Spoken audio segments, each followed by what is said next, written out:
बिस्मिल्लाहिर्रहमानिर्रहीम। अस्सलाम वालेकुम। कैसे हैं आप सब? आई होप कि आप सब ठीक होंगे।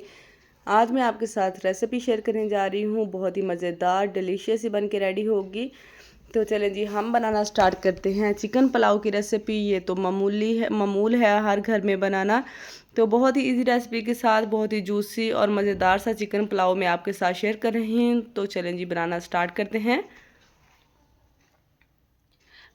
1 कप जो था कुकिंग ऑयल था, उसको मैंने गर्म होने के लिए रखा था। उसमें डाल दिए हैं प्याज। प्याज को हमने ब्राउन कर लेना है, गोल्डन ब्राउन सा जब प्याज होगा तो फिर हम इसमें बाकी चीज़ें ऐड करेंगे। ये देखिए प्याज जो है उसका खूबसूरत सा कलर आ गया है। तो अब हमने इसमें ऐड कर देना है लहसुन, अदरक और हरी मिर्च का पेस्ट। मैंने तीनों चीज़ों का इकट्ठा ही पेस्ट बना लिया था। ये देखें 1 से 2 मिनट के लिए इसको फ्राई किया है पेस्ट डाल के। अब हमने इसमें डाल देने हैं आलू बुखारा। स्पाइसेस ऐड कर देने हैं। अब हम इसमें गरम मसाला ऐड करेंगे 1 टेबल स्पून। 1.5 टेबल स्पून मैंने इसमें डाला है नमक। काली मिर्च ऐड की है 1 टीस्पून। थोड़ा सा हम इसमें ऐड करेंगे बिरयानी मसाला। हमारे नॉर्मली घरों में ऐसे ही करते हैं, पुलाव में ही हम लोग बिरयानी मसाला थोड़ा सा ऐड कर लेते हैं। थोड़ा सा हमने इसमें पानी डाला है। जब हमने अदरक लहसुन का पेस्ट बनाया था तो उसी ब्लेंडर में मैंने थोड़ा सा पानी डाल के वो इसमें पानी ऐड कर दिया। अब इसकी तो हल्की सी भुनाई हो चुकी है। सारे स्पाइसेस अच्छी तरह से भून चुके हैं। तो अब हमने इसमें ऐड करना है चिकन। चिकन को मैंने अच्छी तरह से वॉश करके साफ़ करके रखा हुआ था। पानी इसका खुश्क हो चुका था तो फिर हमने इसमें चिकन डाल दिया। चिकन को अब हमने फ्राई करना है तकरीबन 5 से 7 मिनट के लिए, ताकि चिकन का कलर भी अच्छे से चेंज हो जाए और चिकन जो है चिकन की स्मेल वगैरह भी ख़त्म हो जाए। ये देखिए चिकन बहुत अच्छा सा भून चुका है।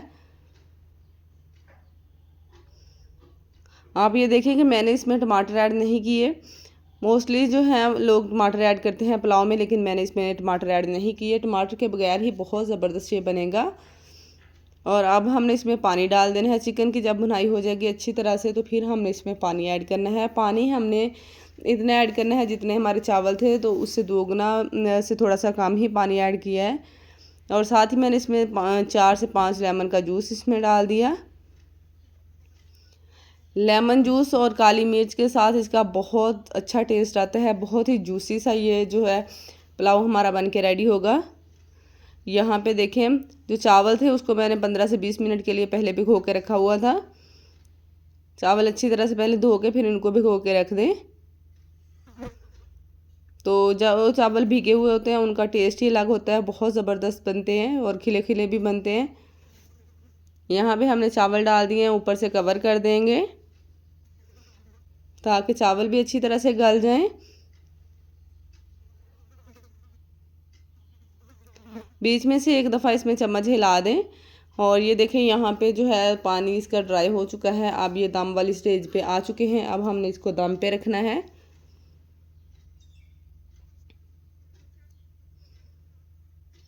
यहाँ पे देखें इसको अच्छी तरह से इक्वल करके ऊपर से हमने कवर लगा देना है और फ्लेम जो है हमने बिल्कुल लो कर देनी है इसकी। 15 मिनट के लिए मैंने इसको दम पे रखा था। और ये देखें कितना ज़बरदस्त सा कलर इसका आया है और बहुत ही ज़बरदस्त सा खिले खिले चावल बने हैं। बहुत ही आसान रेसिपी के साथ ये मैंने बनाया है, बहुत ही ईजी, ताकि हर कोई ईजीली बना सके। और ये देखें देखने में कितना मज़े का और ज़बरदस्त लग रहा है। आई होप कि आपको ये वीडियो अच्छी लगी होगी। वीडियो को लाइक शेयर ज़रूर कीजिएगा। मिलेंगे नई रेसिपी के साथ, नई वीडियो के साथ। इजाज़त दीजिए। अल्लाह हाफिज़ एंड थैंक्स फॉर वॉचिंग।